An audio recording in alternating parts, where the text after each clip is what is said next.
Welcome to reality. Welcome to Itachi English Point. Welcome to English Basic Grammar. Hello, friends.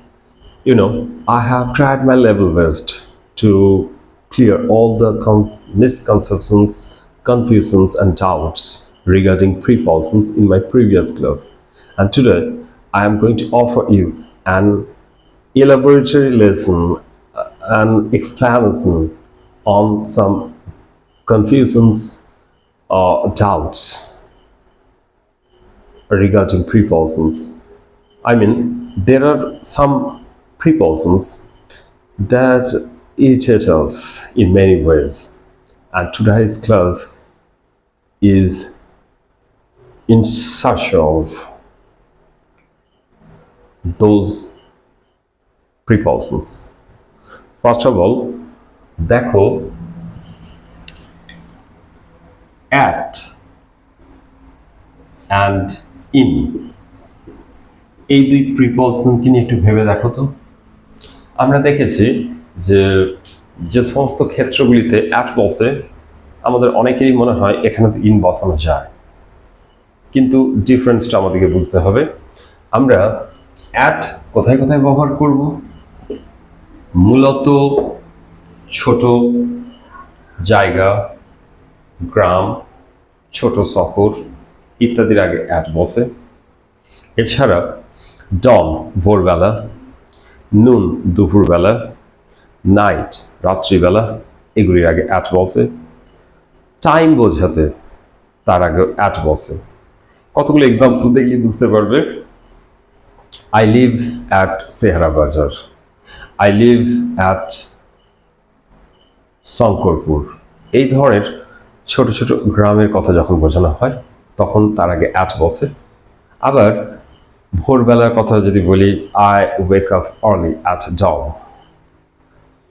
don't go out at noon, please stay at night। এইভাবে আমরা বেশ কিছু পার্সপেক্টিভে at use করছি। আবার time সময় বোঝালেও তার আগে অ্যাট বসে, যেমন see you at 8 o'clock in the morning, or come here exactly at 7 p.m. এই ধরনের টাইমের আগে আমরা অ্যাট বসাই। এরপর দেখো ইন কোথায় কোথায় বসে। মূলত বড় শহর, নগর ইত্যাদির আগে ইন বসে। কোনো ইয়ার বা বছর বোঝালে, সাল বোঝালে তার আগে ইন বসে। আবার দেখো মর্নিং, আফটারনুন, ইভিনিং এগুলোর আগে ইন বসে।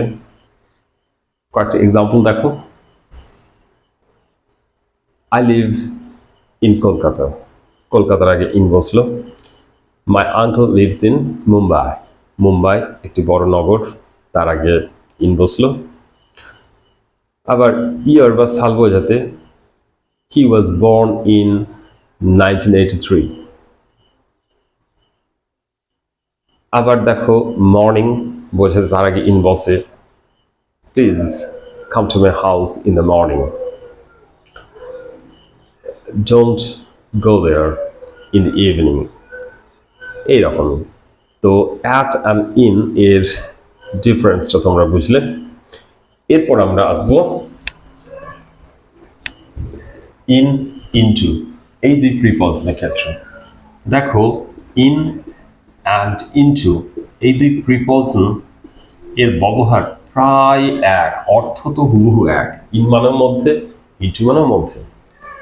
তো ডিফারেন্সটা কোথায়? ইন এর ক্ষেত্রে একটি স্থিতাবস্থা বোঝাবে, আর ইনটু এর ক্ষেত্রে একটি গতি অবস্থা বোঝাবে।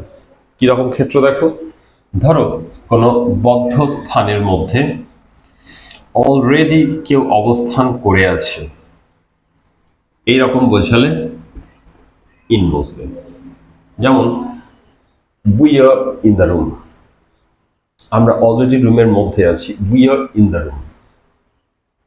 আবার বাইরে থেকে কোনো জিনিস গতিতে প্রবেশ করছে এমন বোঝালে, বাইরে থেকে কোনো জিনিস গতিতে প্রবেশ করছে এমন বোঝালে সেক্ষেত্রে ইনটু বসে। Suppose the man is coming into the room. ডিফারেন্সটা ক্লিয়ার হয়েছে? একটি ক্ষেত্রে আমরা দেখতে পেলাম অলরেডি বদ্ধ জায়গা বা স্থানের মধ্যে অবস্থান করছে, অর্থাৎ এক্ষেত্রে স্থিতাবস্থা, স্টেবিলিটি বোঝাচ্ছে। আর অন্যদিকে একটি গতীয় অবস্থায় বদ্ধ স্থান বা জায়গার মধ্যে প্রবেশ করছে, সেক্ষেত্রে ইনটু বসছে, অর্থাৎ এক্ষেত্রে একটা মোশন, একটা গতি বোঝাচ্ছে। তাহলে ইন অ্যান্ড ইনটু ডিফারেন্সটা বুঝতে পেরেছ। নেক্সট আমরা আসবো অন, ওভার, অ্যাবভ, এই তিন প্রিপজিশন কিন্তু দেখো অন, ওভার অ্যান্ড অ্যাবভ, এই তিন প্রিপজিশনেরই অর্থ হলো উপরে। অন মানে উপরে, ওভার মানে উপরে, অ্যাবভ মানে উপরে। তাহলে কোন কোন ক্ষেত্রে এদেরকে আমরা ব্যবহার করব? ফার্স্ট অফ অল আমরা অন এর ব্যবহারটা দেখবো, যেটা আমরা অলরেডি অনেকেই জানি। The book is on the table. He is sitting on the floor. The pencil is on the floor. The man is sleeping on the mat. তো কি বুঝলাম আমরা এক্সাম্পলগুলো থেকে? যখন কোনো একটি বস্তু অপর কোনো বস্তুর উপর স্পর্শ করে থাকবে বা ছুঁয়ে থাকবে, তখন অন ব্যবহৃত হয়। সাপোজ এই যদি হয় একটি টেবিল, এই টেবিলের উপর একটি বল যদি স্পর্শ করে বা ছুঁয়ে থাকে, সেক্ষেত্রে অন হবে। The ball is on the table. এবার এই বলটি যদি এই টেবিলটার উপর দিয়ে এইভাবে গতিতে পার হয়ে যায়, বলটা যদি এইভাবে গতিতে পার হয়ে যায়, কোনোভাবে ছুঁয়ে নাও, সেক্ষেত্রে ওভার প্রিপজিশন বসে। The ball went over the table. Clear করতে পারলাম? সাপোজ আমরা দাঁড়িয়ে আছি ওপেন স্কাই বা খোলা আকাশের নিচে, মাথার উপর দিয়ে একটা পাখি উড়ে গেল, সেক্ষেত্রে আমরা বলবো the bird is flying over our heads. Next above. Above মানে উপরে, কিন্তু দেখো এক্ষেত্রে বলটি টেবিলটির উপর না ছুঁয়ে থাকবে, না উপর দিয়ে গতিতে পার হবে, বরং উপরেই থাকবে কিন্তু শূন্যে ঝুলে থাকবে। যেমন ধরো মাথার উপর ফ্যানটা ঝুলে আছে, the fan is hanging above our heads. মাথার উপরে ফ্যানটা ঝুলছে, দেখো ফ্যানটা মাথায় ছুঁয়েও নেই, আবার মাথার উপর দিয়ে দৌড়ে বা গতিতে পারও হয়ে যাচ্ছে না, সেক্ষেত্রে অ্যাবাভ ইউজ করা হয়। আমরা দ্য সান, দ্য মুন ইত্যাদি ক্ষেত্রে কি দেখেছি, যদিও অ্যাপারেন্টলি একটা মৌসুম থাকে, কিন্তু যখন আমরা তাকাই আমরা স্টেবল অবস্থাতেই সান বা মুনকে দেখে থাকি। তো সেই হিসেবে আমরা কি বলি, the sun is shining above the earth. The sun is shining above the earth. Clear করতে পেরেছি? এইরকমই অন, ওভার অ্যান্ড অ্যাবভ, এই তিনটি প্রিপজিশন এর উপরে আমাদেরকে কনসেন্ট্রেট করতে হবে। নেক্সট আমরা আসবো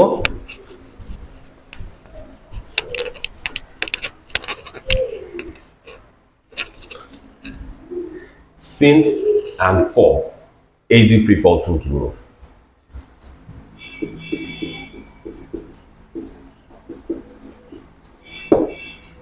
সিন্স অ্যান্ড ফর, এই দুই প্রিপজিশনের ব্যবহার প্রায় কাছাকাছি, আমরা অনেকেই গুলিয়ে ফেলি। এখন কোথায় সিন্স বসবে, কোথায় ফর বসবে একটু দেখে নাও। সিন্স বসবে যদি কোনো সময় নির্দিষ্টভাবে বোঝানো হয়, যদি কোনো সময়কে নির্দিষ্টভাবে বোঝানো হয় তখন সিন্স বসে, আর যদি কোনো সময়কে অনির্দিষ্টভাবে বোঝানো হয় তখন ফর বসে। ক্লিয়ার? আবারও বলি, টাইম বা সময় বোঝাতে যদি নির্দিষ্ট বা ডেফিনাইট টাইম বোঝানো হয়, ডেফিনাইট টাইম, সেক্ষেত্রে সিন্স ব্যবহৃত হয়। আর যখন ইনডেফিনাইট টাইম বোঝাবে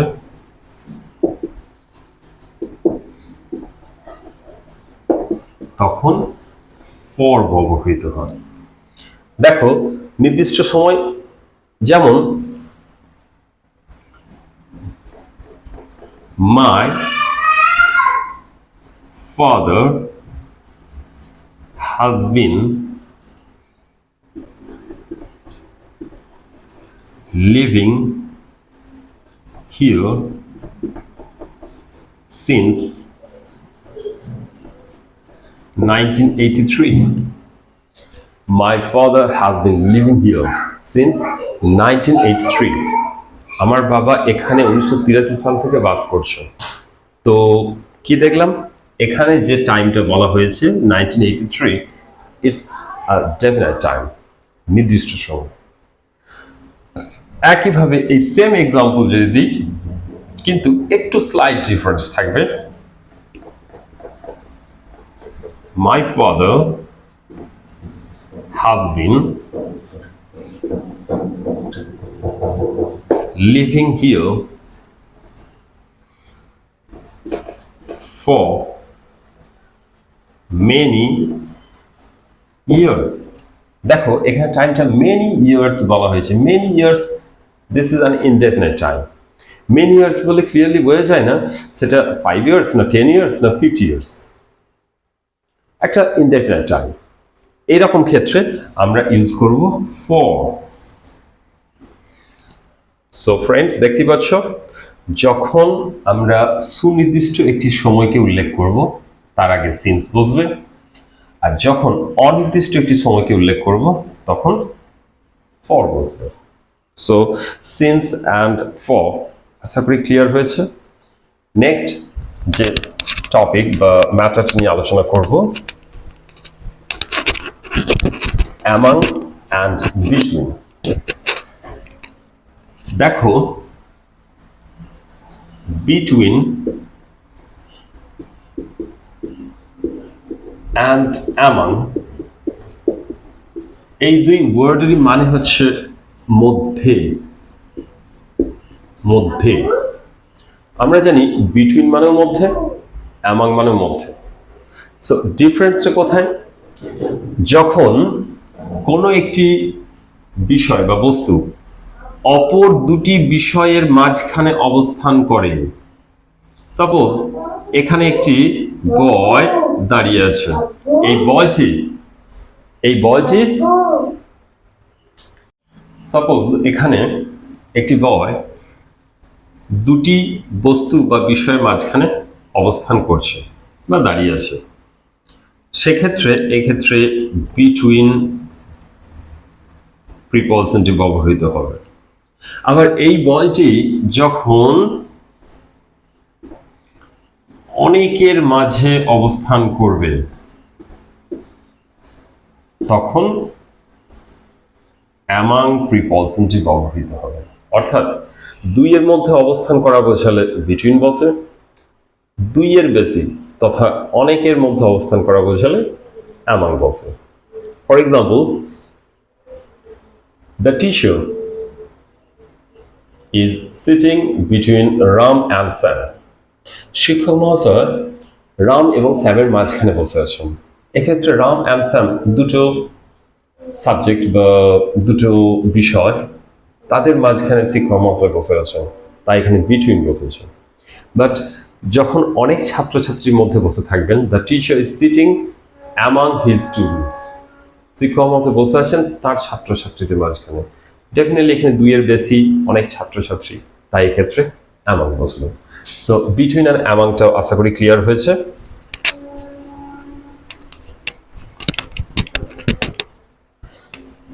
নাও বাই উইথ।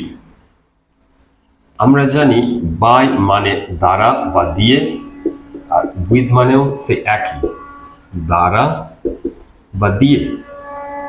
এখন বাই আর উইথ কোথায় ব্যবহৃত হয়? ইউজুয়ালি অ্যাক্টিভ ভয়েসে কোনো কিছু দিয়ে বা দ্বারা বোঝালে আমরা উইথ ইউজ করি। অ্যাক্টিভ ভয়েসে দ্বারা বিষয়টা তখনই আছে যখন কোনো ইনস্ট্রুমেন্ট, কোনো ইকুইপমেন্ট, কোনো একটা যন্ত্র বা কোনো একটা মাধ্যম দিয়ে আমরা কোনো কাজ করি। যেমন I have killed a snake with a lathi. I have killed a snake with a lathi. আমি একটি সাপ মেরেছি লাঠি দিয়ে। তো এক্ষেত্রে দেখো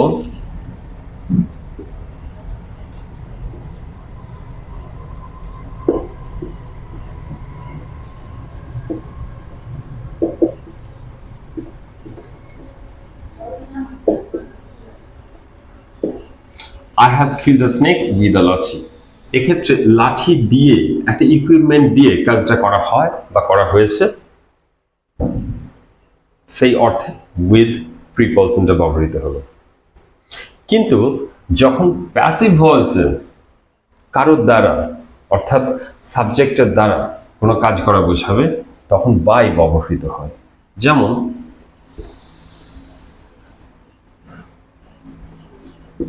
the snake has been killed by me. The snake has been killed by me. সাপটি আমার দ্বারা মারা হয়েছে। এখানে আমার দ্বারা বোঝাতে বাই প্রিপলশনটি ব্যবহৃত হলো। অর্থাৎ আমরা বলতে পারি যে অ্যাক্টিভ ভয়েসে কোনো কিছু দিয়ে বা দ্বারা বোঝাতে উইথ ব্যবহার করা হয়, আর প্যাসিভ ভয়েসে দ্বারা বোঝাতে মূলত বাই প্রিপলশনটি ব্যবহৃত হয়। Next, beside and besides। দেখো besides দুটি প্রিপলশন দেখতে সেম, জাস্ট ডিফারেন্ট। একটা এস এক্সট্রা রয়েছে বিসাইডস এর ক্ষেত্রে, দুইয়ের অর্থ কিন্তু পুরোপুরি আলাদা।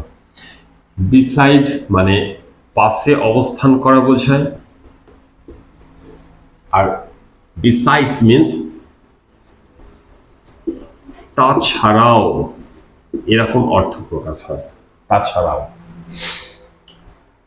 কোনো কিছু ছাড়াও আরো আছে, এরকম সেন্সে বিসাইডস ব্যবহৃত হয়। তো আমি জাস্ট বললাম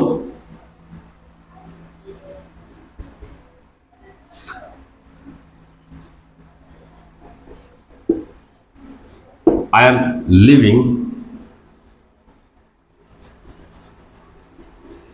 beside a pond, or my house is beside a nursing home। এই ধরনের ক্ষেত্রে beside ইউজ করা হয়। আর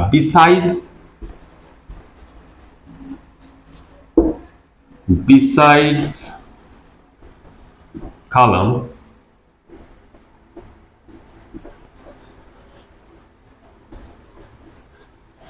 everybody tried hard। besides column everybody tried hard, কালাম ছাড়াও প্রত্যেককেই ভীষণ চেষ্টা করেছিল।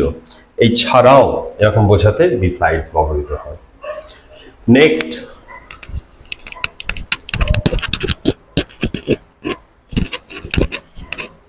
in and within।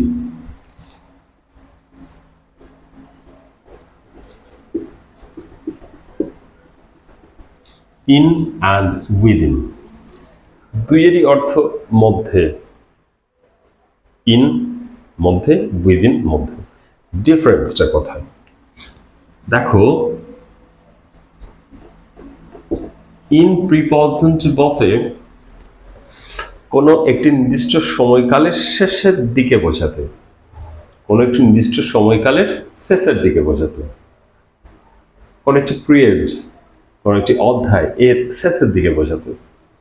R within বসে সেই পিরিয়ড বা অধ্যায়ের মধ্যে যে কোনো সময় বোঝাতে। আমি কি ক্লিয়ার করতে পারলাম? Just look at the board. আমি এখান থেকে যদি আমার জার্নিটা শুরু করি, এবং এখানে জার্নিটা শেষ করি, এই যে টোটাল পিরিয়ডটা, এই টোটাল পিরিয়ডের একেবারে শেষের দিকে যখন কোনো বিষয় উল্লেখ করতে হবে তখন ইন বসবে, ডেফিনেটলি টাইমের ক্ষেত্রে। আর যখন এই পিরিয়ডটার যে কোনো মোমেন্টামে বিষয়টা যদি বোঝায়, যে কোনো পজিশনে, নির্দিষ্ট করে নয়, যে কোনো জায়গায় যদি বোঝায়, যে কোনো পজিশনে, সেক্ষেত্রে উইদিন ব্যবহৃত হবে। একটা এক্সাম্পল দিলে বুঝতে পারবেন। We shall go to Delhi in a week. We shall go to Delhi in a week. আমরা দিল্লি যাব এক সপ্তাহের মধ্যে। কিরকম ব্যাপারটা দাঁড়াচ্ছে?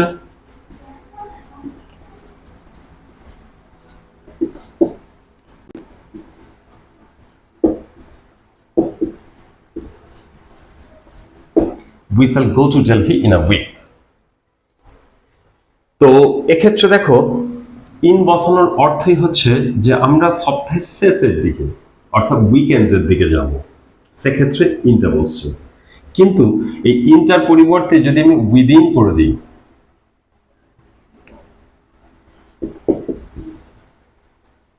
যদি আমি উইদিন করে দিই, we shall go to Delhi within a week, তখন বোঝাবে উইকটার যে কোনো মোমেন্টামে, যে কোনো একটা সময়ে আমরা কিন্তু যেতে পারি। সেটা মানডেতে হতে পারে, টুইসডে হতে পারে, ওয়েডনেসডে হতে পারে, থার্সডে, ফ্রাইডে, যে কোনো দিন হতে পারে।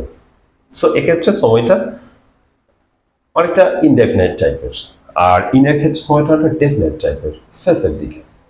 এইটুকুই ডিফারেন্স। নেক্সট, এগো অ্যান্ড বিফোর। দেখো, এগো অ্যান্ড বিফোর এই দুই প্রিপজিশন এর মিনিং সেম। কি মিনিং? আগে। এগো মিনস আগে, বিফোর মানে আগে। এখন এগো বসে বর্তমানের সাপেক্ষে কোনো ঘটনা আগে ঘটেছে এমন বোঝাতে। বর্তমানের সাপেক্ষে, আই মিন প্রেজেন্ট টাইমসটাকে আমি ফিক্স করে প্রেজেন্ট টাইমসের সাপেক্ষে আগে বোঝাতে এগো ইউজ করে থাকি। ওয়্যারাজ অতীতে কোনো একটা ঘটনাকে ফিক্স করে তার সাপেক্ষে আগে বোঝাতে বিফোর ব্যবহৃত হয়। একটা এক্সাম্পল দেখে নাও। এগো,